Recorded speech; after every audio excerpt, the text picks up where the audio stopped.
Hello, everyone, and welcome back to today's story. In this episode, Diep's fragile recovery takes an unexpected turn when James's mother, Huyen, learns about his hospital proposal.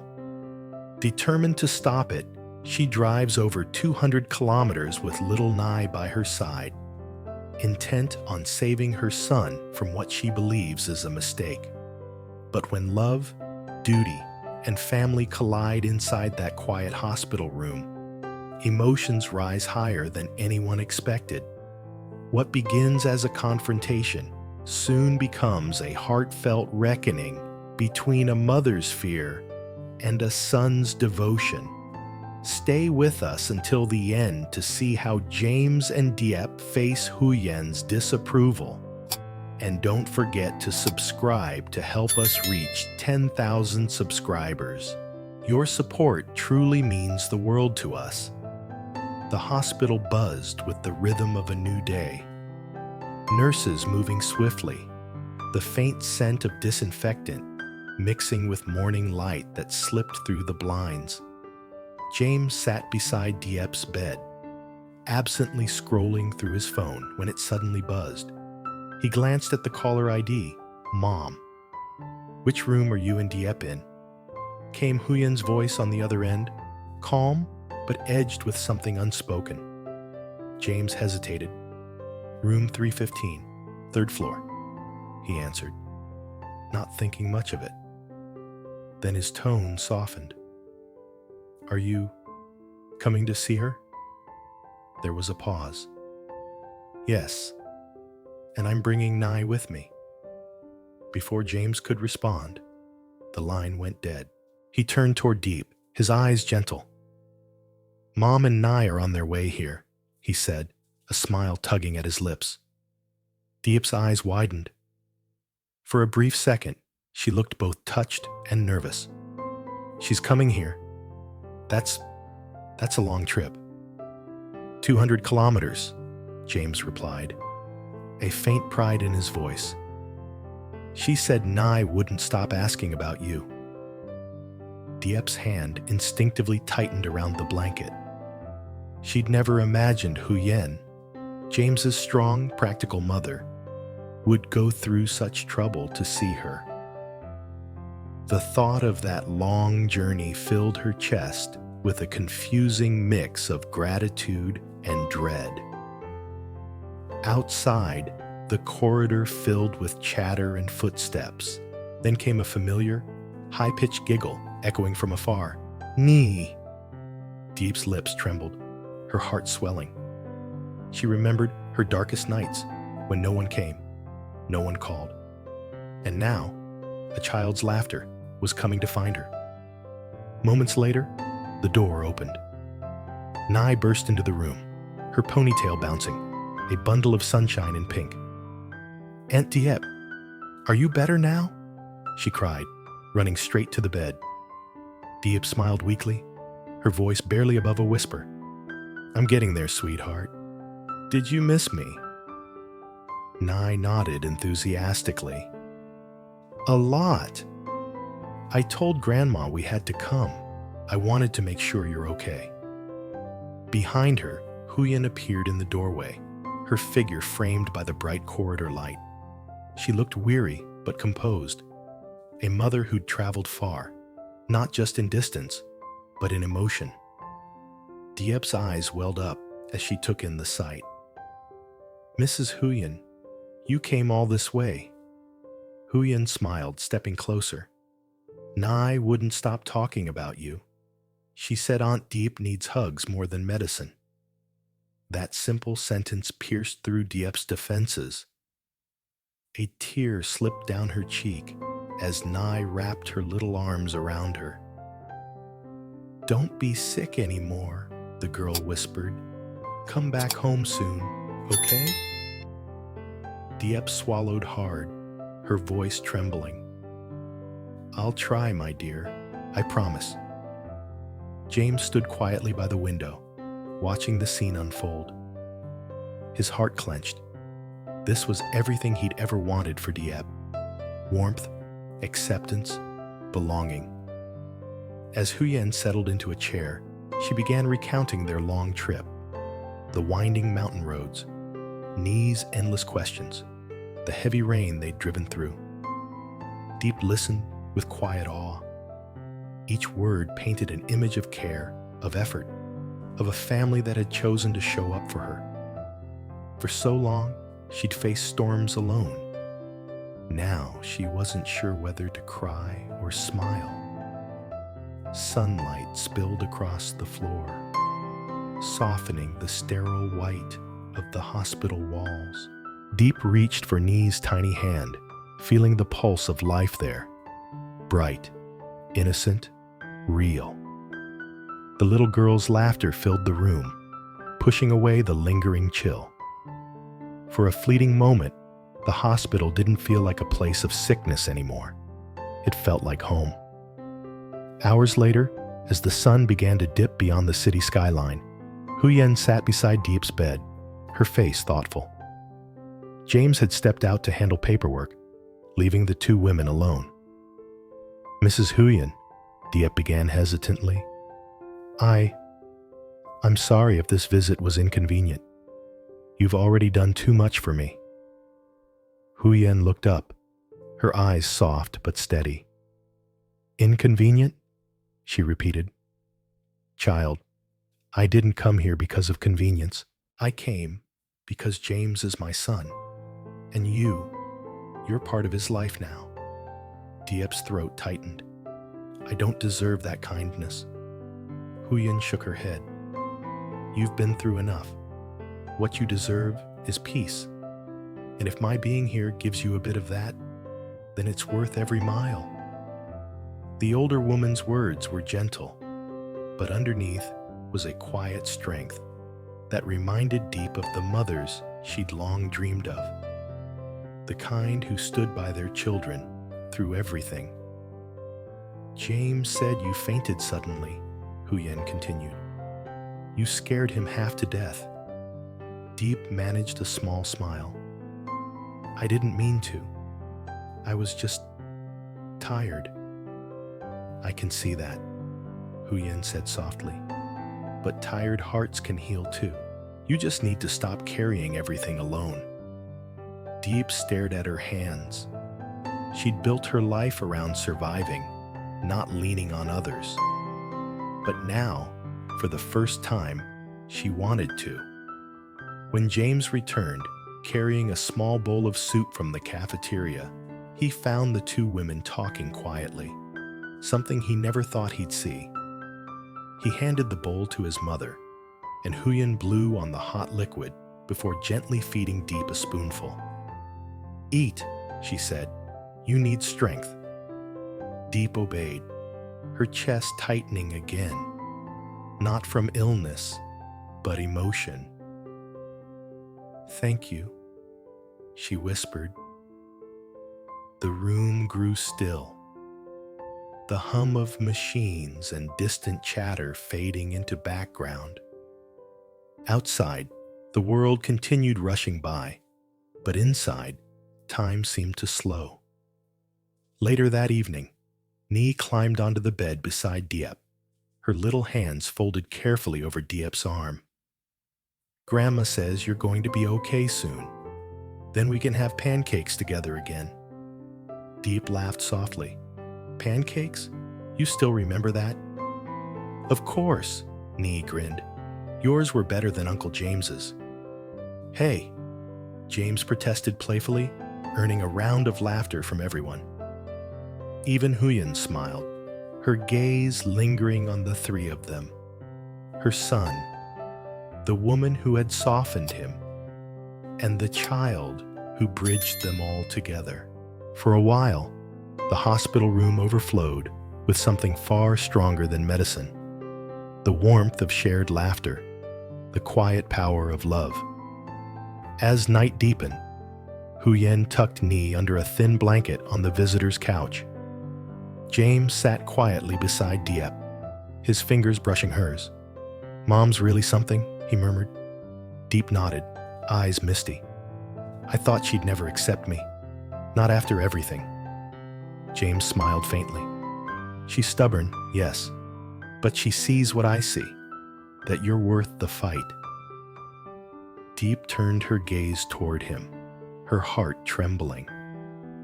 The soft glow of the lamp cast warm light on his face. For the first time in days, she didn't feel afraid. Still, deep down, she sensed something unspoken in Huyen's eyes earlier. A weight, a question lingering beneath the kindness. And as the night stretched on, Diep couldn't shake the feeling that Huyen's visit carried more than just affection. There was purpose, perhaps even disapproval, hidden in her gentle tone. The next morning arrived wrapped in a heavy stillness, the kind that clung to every breath. Diep woke to the faint hum of hospital machines and the distant murmur of voices outside her door. The sunlight that had once filled her room felt muted now, shadowed by something unseen. James was out getting breakfast, and Nye still slept curled up on the couch, her tiny hands clutching a stuffed rabbit. But Huyen stood near the window, her posture stiff, eyes fixed on the courtyard below. When Diep stirred, Huyen turned. Her expression was calm, almost too calm. "You didn't sleep much, did you?" Diep smiled faintly, though her chest tightened. "The medicine makes me drowsy, but my thoughts, they don't rest." Huyen nodded slowly. "I can imagine." For a moment, neither spoke. The air between them felt fragile, polite, yet brittle. Then, without preamble, Huyen said quietly, "James told me about last night." Diep blinked. "Last night?" Huyen's gaze met hers. "The proposal." The world seemed to still. Diep's hands went cold as her heart pounded beneath her hospital gown. He told you?" "Yes," Huyen said simply.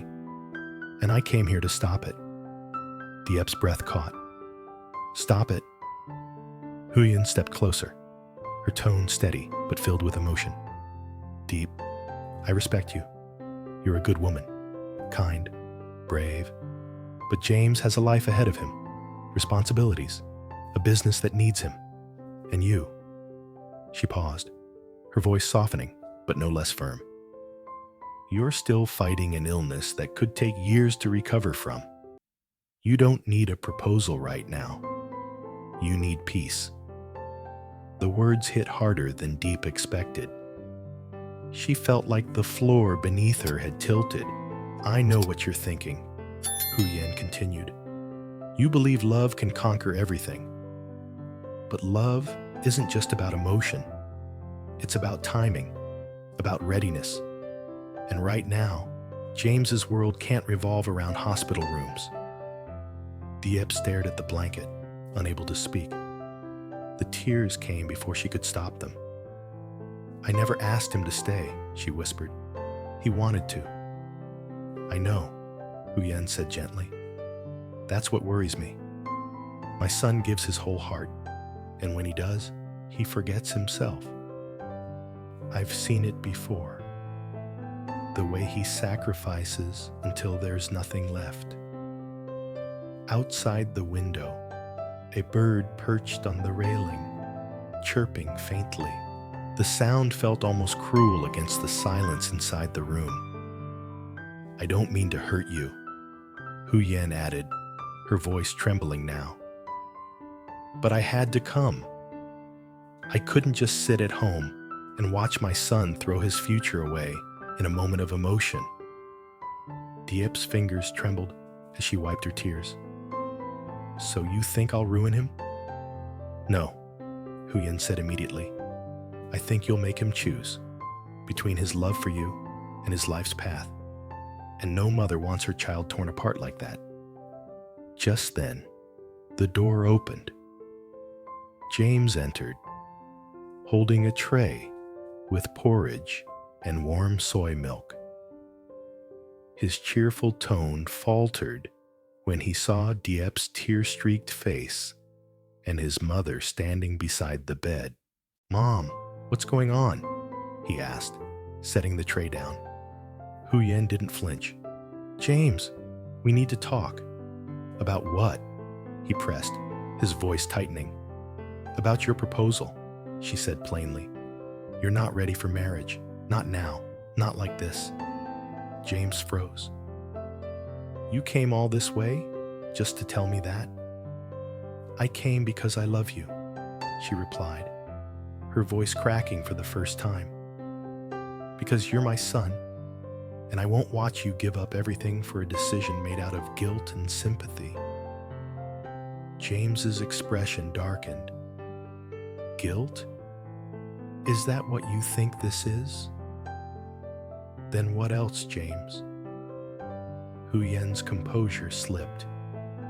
"She's sick. She needs care, not promises. You think marrying her now will make her better? What happens if her condition worsens? Will you abandon your work? Your responsibilities?" Diep could barely breathe. Each word felt like a dagger, not because it was cruel, but because it carried truth she didn't want to face. James took a slow, deliberate breath. "Mom, I love her. I'm not doing this out of pity. I want her as my wife, illness or not."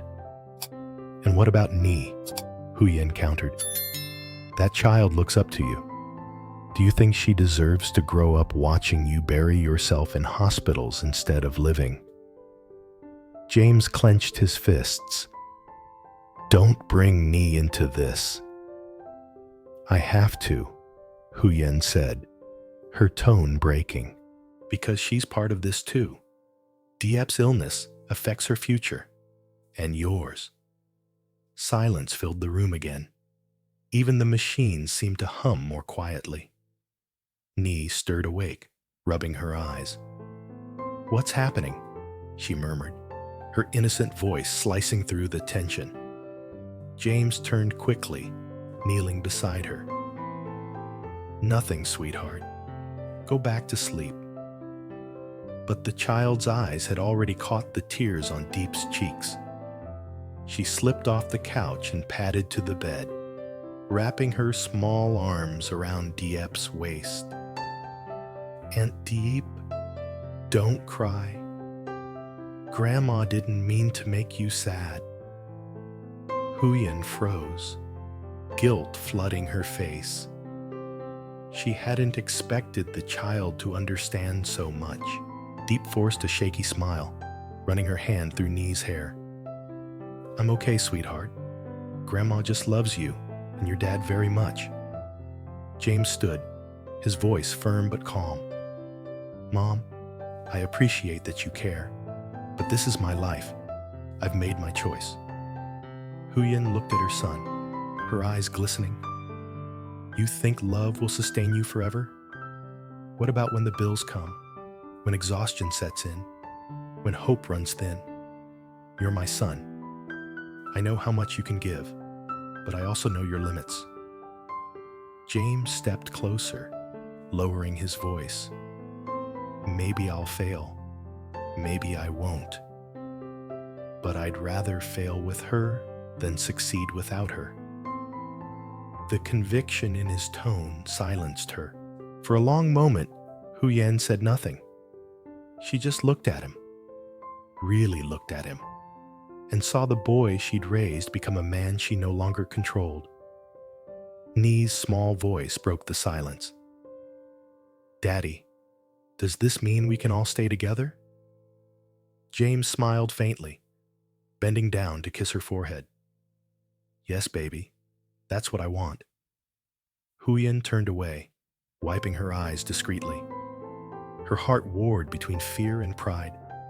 She wanted to protect him, but perhaps protection sometimes meant letting go. After a long pause, she sighed. "You're just like your father," she murmured. "Once you've decided, there's no turning you back." James met her gaze, his tone soft. "You taught me that, Mom." Tears slipped down Hu Yen's cheeks. Silent, unwilling but real. She stepped forward, placing a trembling hand on Diep's shoulder.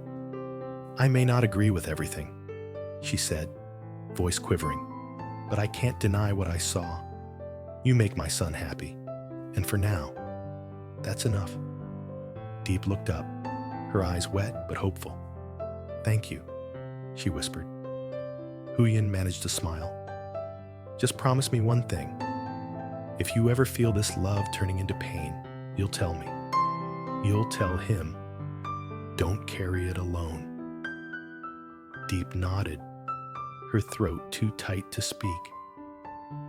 Later, when the night returned and quiet wrapped the hospital once again, James sat by Diep's side, fingers intertwined with hers. The storm had passed, but its echoes lingered. "I didn't expect her to come," Diep whispered. "I didn't either," James admitted. "But maybe it's good she did. She needed to see what we have." Diep smiled weakly, closing her eyes. "It's strange. She came to stop us. But somehow, I think she gave us her blessing.